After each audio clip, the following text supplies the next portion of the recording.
Hoai Ca, a name like a sigh in the wind, like a gentle call from a fate that rarely smiles. Born without knowing her mother's face, never once calling anyone father, she grew up among rows of cold iron beds and the dim yellow lights of the orphanage. There, each child was a shadow, and every night, she would lie awake listening to the rain tapping on the tin roof, imagining another world, a place with warm arms, a roof to call home, and someone waiting for her return. But dreams are always fleeting. The moment she came of age, Ca was forced to leave the only home she had known for 18 years. No one saw her off, no farewell words. Just an old cloth bag, a few worn-out clothes, and a yellow notebook she often wrote in when loneliness overwhelmed her. Stepping into the city, Ca was like a drop of water lost in a flood. She had no skills, no diploma, and no support. She took whatever work she could find, serving tables, cleaning houses, scrubbing construction sites, even handing out flyers at intersections in the freezing wind. Her hands cracked from chemicals, her eyes dark from lack of sleep, but she never complained. Because, for her, there was only one option: keep going. Yet, just as she had grown used to hardship, one fateful night took away the last fragile thread she was holding on to. On her way home after a late-night shift, Ca was attacked by a group of strangers. In the dark corner of a deserted lot, surrounded by filthy laughter and suffocating helplessness, she was no longer a person, just a torn, trampled shell. When she woke up in a shabby medical clinic, her body broken and her soul hollow, Ca couldn't even cry. Someone asked if she wanted to file a report. She only shook her head in silence. What was the point? She had no family, no witness, and the whole world had grown used to turning away from people like her.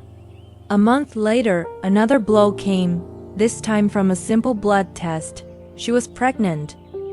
She sat motionless in her tiny rented room, barely 6 square meters, trembling as she held the ultrasound image. It wasn't a miracle. It was the consequence of a nightmarish night. And yet, somewhere deep inside, a faint voice rose. It's not his fault. It doesn't deserve to be abandoned like I was. From that moment on, Hoai Ca chose to be a mother.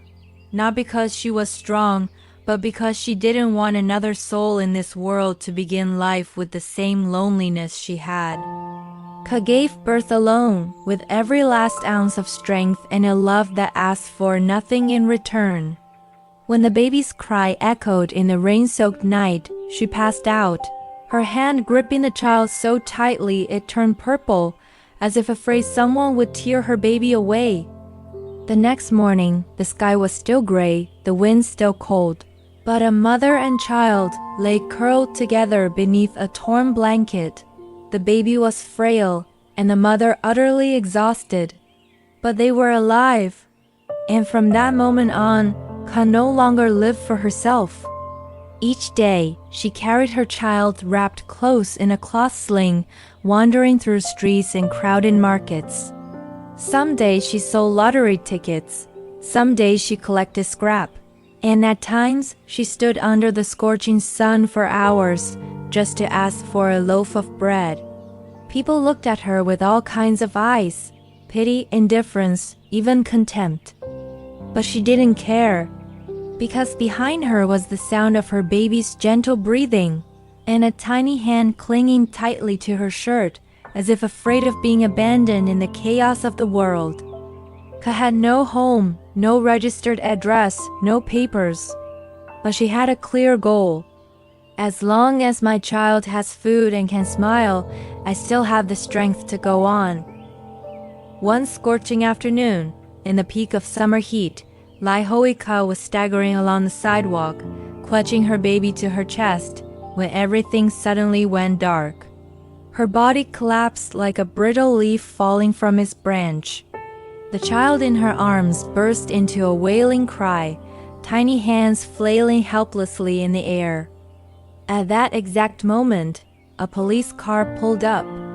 Stepping out was Lieutenant Hung, a local officer on his routine patrol. He froze when he saw a young woman passed out on the pavement, holding tightly to a baby crying hoarsely.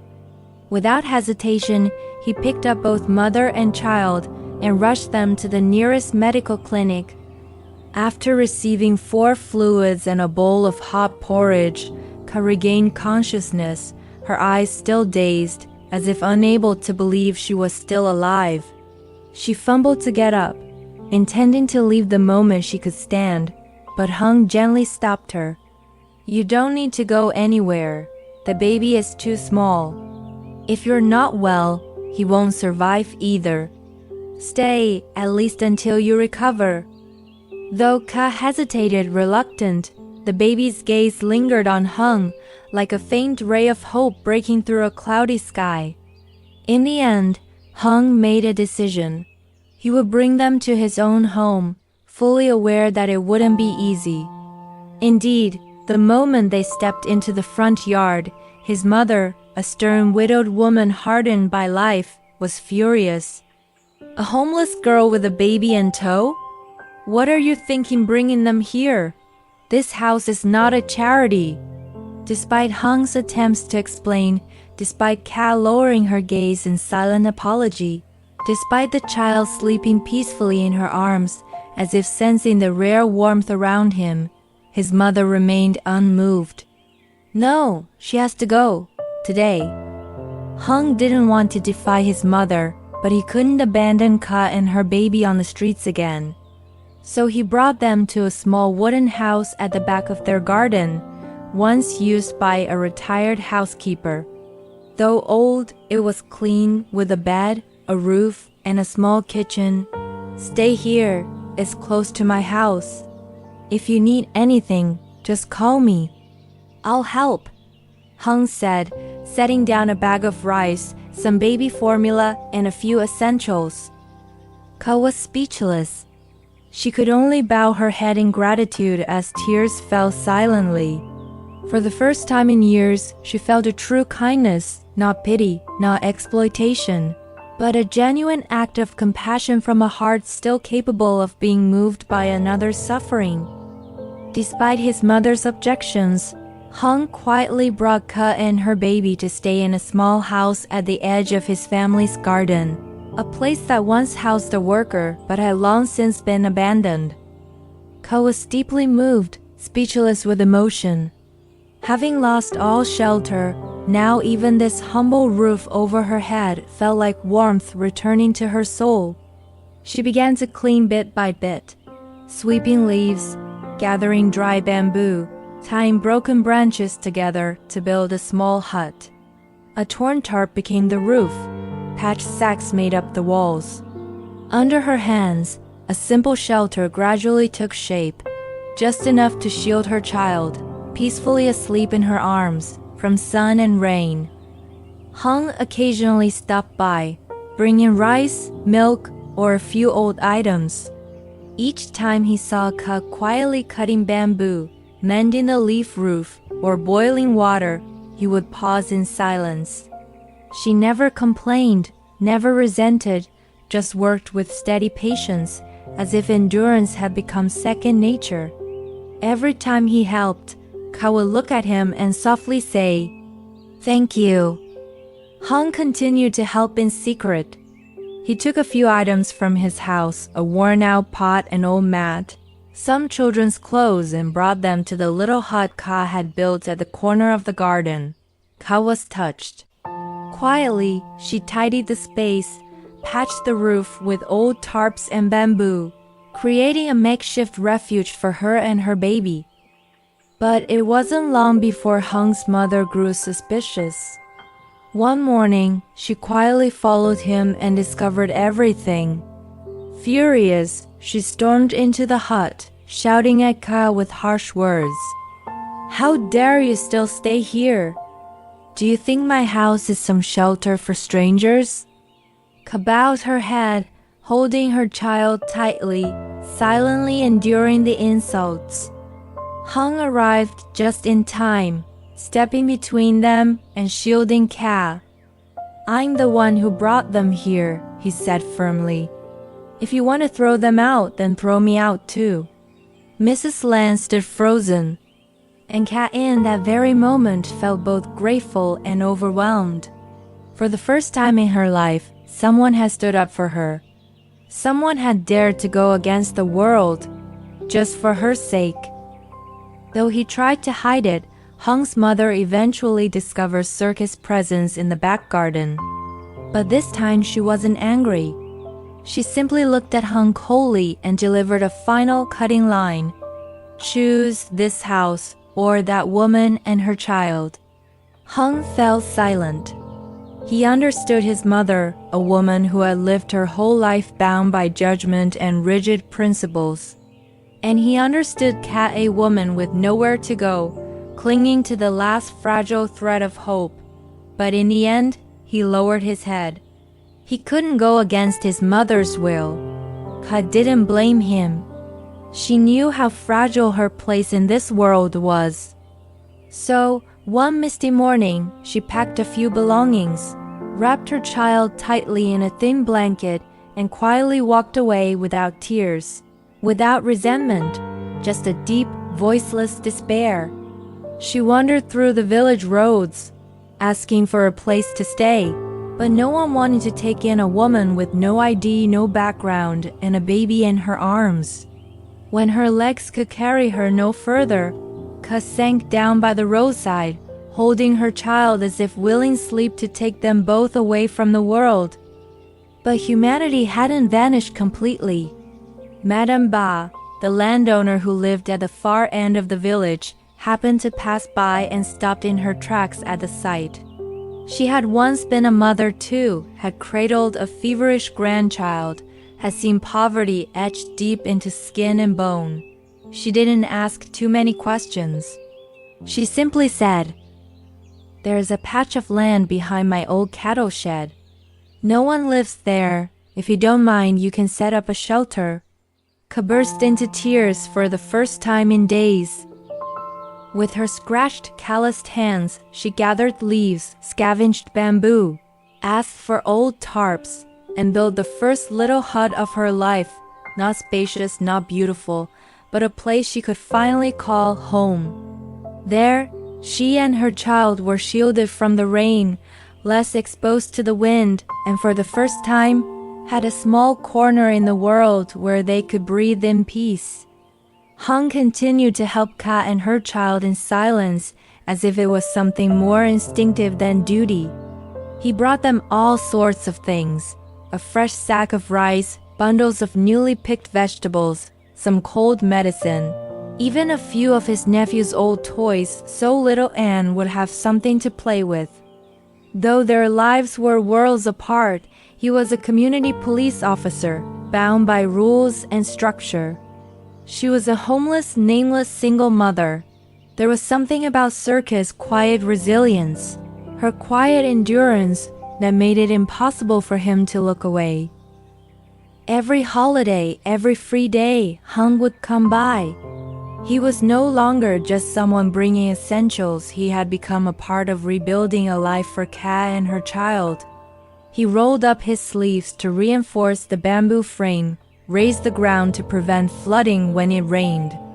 When he saw that the thatched roof wasn't tight enough, he patiently tied down each layer to block out the wind. Once, he even dragged over an old wooden door salvaged from an abandoned house, cleaned it up, and installed it as the front door for the first time. Their little hut could be shut like a real home. Ca didn't say much, but the way she looked at Hung began to change. There was still gratitude in her eyes, but now it was joined by trust. Each time he visited, she had started preparing a hot cup of tea, inviting him to sit and rest.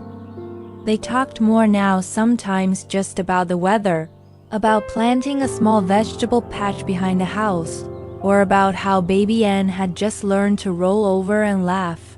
The house, once a flimsy thatched shelter, gradually became sturdier, shaped by Hung's hands. No words were needed, but both of them knew. This was more than just a roof over their heads. It was Circa's first corner of peace in the world, and it was where a man who had lived by duty was learning to quietly build happiness, not with money, but with his steady presence day after day. Life gradually became more stable. Thanks to Hung's help in rebuilding a proper roof, Ca no longer had to worry each time the rain poured or the wind howled.